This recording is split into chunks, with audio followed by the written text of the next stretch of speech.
Te saludo con muchísimo gusto, querido Pedro. Oye, cuéntanos cómo está el tema de la vivienda y que refleja justamente estos números de los cuales estamos hablando, esta situación complicada en la economía global y mexicana, Pedro. ¿Qué tal, Luis? Buenos días. En efecto, la industria de la construcción, yo diría que es uno de los termómetros más fieles para tomarle el pulso o para medir lo que está ocurriendo con la economía de un país y también a escala mundial.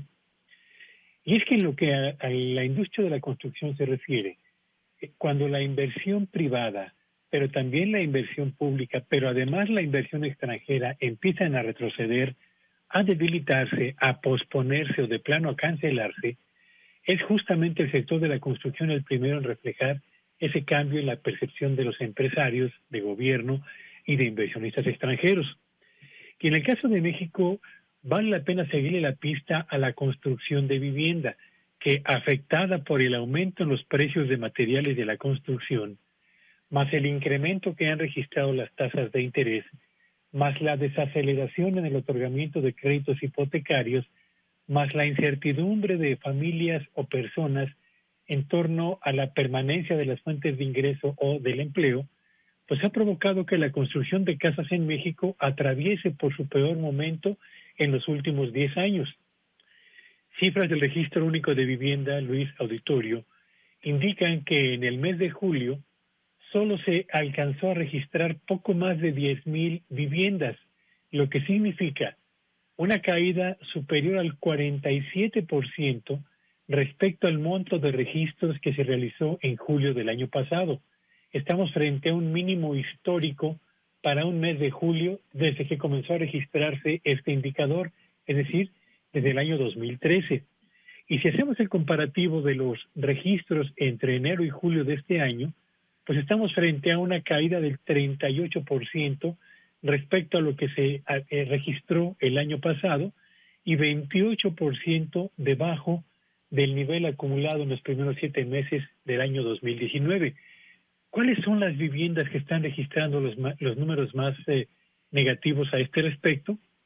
Bueno, pues nos encontramos con que la vivienda popular, cuyos precios oscilan entre 483,000 y 585,000 pesos, Luis, ha reportado una caída del 44%. La llamada vivienda media ha retrocedido un 51%. Y por vivienda media estamos hablando de aquella que tiene un valor que oscila entre los 585,000 y el 1,023,000 pesos. Y la llamada vivienda tradicional, que digamos cuesta entre 2,194,000 pesos más o menos, ha retrocedido un 25% en los primeros 7 meses del año. Sí, también hay viviendas que han registrado aumentos importantes, pero estas viviendas no han logrado compensar la caída de las que acabo de mencionar. ¿Cuáles son las que están aumentando? En primer lugar, la vivienda económica, la más modesta, la que cuesta hasta 345,160 pesos, y la llamada vivienda popular, que cuesta cerca de 374,000 pesos. Ambas han registrado crecimientos superiores al 67% en el caso de la primera y 231% en el caso de la segunda. Lo cierto, Luis Auditorio, es que en un país en el que el crecimiento es cada vez más exiguo y la incertidumbre de inversionistas, pero también de hogares, aumenta, el crecimiento que se espera en la construcción de viviendas donde existe un déficit importante, ha alcanzado ya niveles históricamente bajos y no se ve que en el corto plazo esta condición vaya a cambiar, Luis. Gracias, querido Pedro. Bueno, pues vamos a estar ahí muy atentos en este tema. Qué lamentable porque, insisto, o sea, es un reflejo de lo que estamos viendo en la economía global, es un reflejo de lo que estamos viendo en la economía mexicana. O sea, estos sectores, como el sector de la construcción, pues justamente va reflejando muchas de las carencias o de las ventajas que llega a tener una economía, ¿no? Sí, por supuesto, Luis. Y agrega un factor adicional. No solamente es el problema de la recesión que se viene o del bajo crecimiento que se estima para el año próximo. Ya en este momento, los precios internacionales del petróleo volvieron a repuntar y volvieron a repuntar también los precios futuros de maíz y trigo. En estos últimos dos casos han alcanzado su nivel máximo en los últimos 4 meses. Y no tardan, Luis, auditorio, en repuntar otra vez los precios de materiales de la construcción lo que hará todavía más difícil la recuperación en la construcción de vivienda en un país donde justamente lo que hace falta es construir vivienda digna para mejorar el patrimonio de los hogares. Lo platicábamos hace un rato con Pedro Tello, lo hemos estado platicando constantemente. Se avisora un panorama muy complicado hacia 2023, un panorama en donde la inflación no va a retroceder, en donde parece que al contrario sigue aumentando, no se ha logrado controlar del todo, complicado el panorama para países del tamaño de los Estados Unidos, por ejemplo, para las grandes economías, pues muy complicado también para México. Y ahí también tiene pues alguna relación con el mismo asunto de los salarios. No nos vayamos, le sugiero, con este discurso populista de pronto, con una narrativa de ya aumentamos el salario mínimo y el salario mínimo se ha aumentado y el salario mínimo se aumenta, porque si se aumenta el salario mínimo todo lo que quieras, pero se está aumentando también la inflación, pues ahí se queda nada más que en discursos. Tengo en la línea telefónica, y la verdad que es un verdadero honor, un privilegio poder platicar con Valeria Moy. Gracias, Valeria, por tomarme la comunicación esta mañana. ¿Cómo estás? Al contrario, Luis, muchísimas gracias. Muy bien, muy buenos días.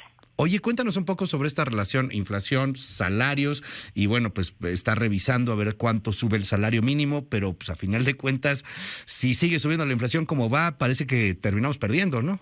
Mira, es todo un tema, sinceramente es todo un tema, este tema de los salarios mínimos y la inflación. Lo que sí sabemos es que hay una relación muy clara entre salarios e inflación. ¿Qué causa qué? Eso es bien difícil entender, ¿no? De que están correlacionadas, pues es completamente normal. En México, el salario mínimo, y todos lo saben, durante muchos años el salario mínimo estuvo muy abajo del incremento que fue habiendo a lo largo de los años en la inflación, justo con la idea de si subimos el salario mínimo vamos a generar más inflación, porque el salario mínimo antes estaba indizado o indexado a un montón de precios. Entonces decían, si subes el salario mínimo vamos a subir muchísimos precios y en consecuencia vamos a generar inflación. Eso se rompió, ese vínculo entre salario mínimo y otros precios de la economía se rompió antes de la actual administración, en la administración pasada, con lo cual se abrió la puerta a incrementos en el salario mínimo sin que necesariamente causaran inflación.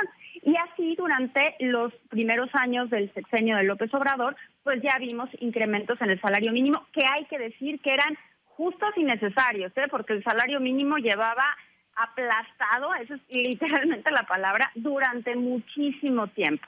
Entonces, en ese sentido, hemos visto incrementos importantes en esta administración del salario mínimo, muy importantes. El último, el de 2021 a 2022, fue un incremento de 22%.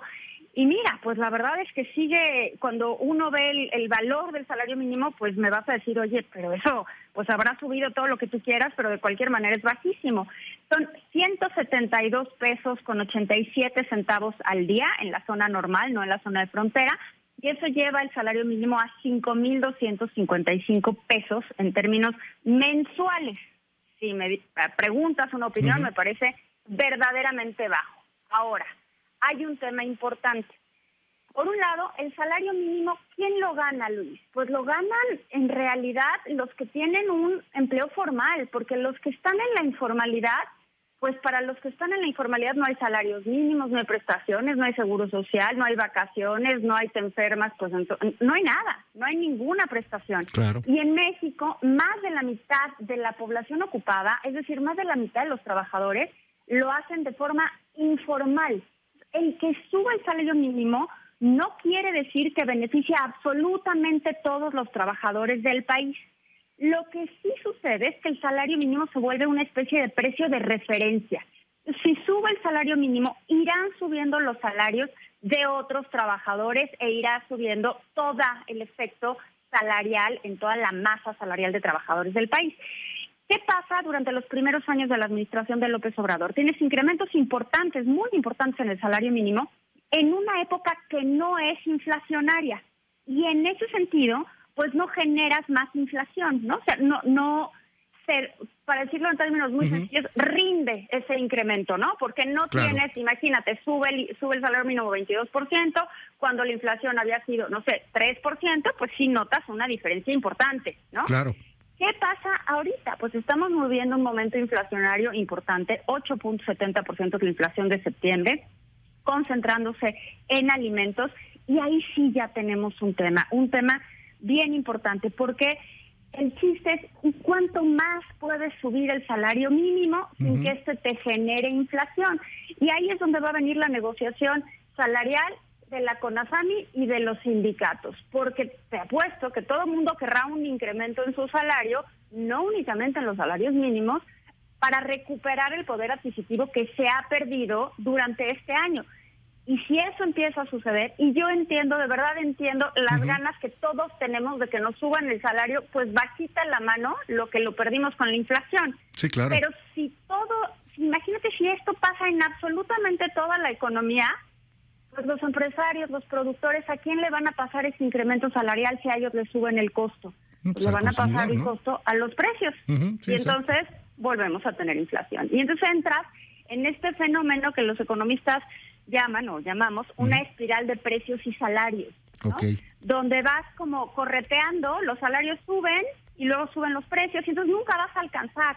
Y ese es un momento delicado. Por eso el rol que va a jugar ahorita la CONASAMI en la demanda de incremento salarial que va a tener es muy importante, porque si se pasa, ¿y cuál es el número mágico? No lo sabemos, Luis. Si se pasa puede generar más inflación para el año que entra, pero sin duda, si no se pasa, habrá deterioro en el poder adquisitivo del salario. Sin ninguna duda, o sea, hay que decirlo con todas sus letras, ¿no? ¿Qué tan independiente ves a la CONASAMI en estos momentos? Pues debido a lo que estamos sintiendo con una injerencia presidencial prácticamente en todos lados. La narrativa del presidente es clara, que suban los salarios, que las cosas estén bien, que se reparta más dinero y bueno, pues no necesariamente se aprecia mucho la técnica. ¿Qué tan independiente podrá ser esta decisión desde el punto de vista técnico como debería con esta injerencia política, querida Valeria? Pues no lo sé, sinceramente. Yo creo que en este momento lo que estamos viendo es un gabinete unipersonal, ¿no? O sea, Exacto. El presidente manda y todos los demás ejecutan lo que el presidente va diciendo. Pero de cualquier manera sí creo que esto va a ir más allá de lo que el presidente diga. O sea, va a tener que haber un consenso sindical, un consenso con las asociaciones gremiales, un consenso con los grupos de trabajadores, con el sector informal incluso, porque estos incrementos salariales, que de verdad entiendo la necesidad de que suba el salario para recuperar poder adquisitivo, lo entiendo muy bien, pero también entiendo que si suben todos los salarios por lo menos en la misma medida que la inflación, lo único que vamos a generar es más inflación. Y entonces entramos en esta carrera muy complicada de resolver en un entorno donde además vamos a tener tasas de interés altas. Entonces, sí vamos a estar complicando el panorama. Claro. México puede entrar, no diría en una recesión, pero sí en un crecimiento muy menor para el año que entra. Ayer el propio BBVA, el gran banco, pues corrigió sus expectativas de crecimiento de 1.6 a 0.6, a 0.6 para el año que entra. En unos minutos tendremos las expectativas del Fondo Monetario Internacional y muy probablemente las va a recortar, no solo las de México, las del mundo a la baja. Entonces el entorno es bien complicado y el tema inflacionario pues está deteriorando importantemente el poder adquisitivo de la población. Sí, el rol de la CONASAMI en este momento va a ser fundamental de actuar con responsabilidad, atendiendo las demandas de los trabajadores, pero también entendiendo el entorno macroeconómico bien complicado.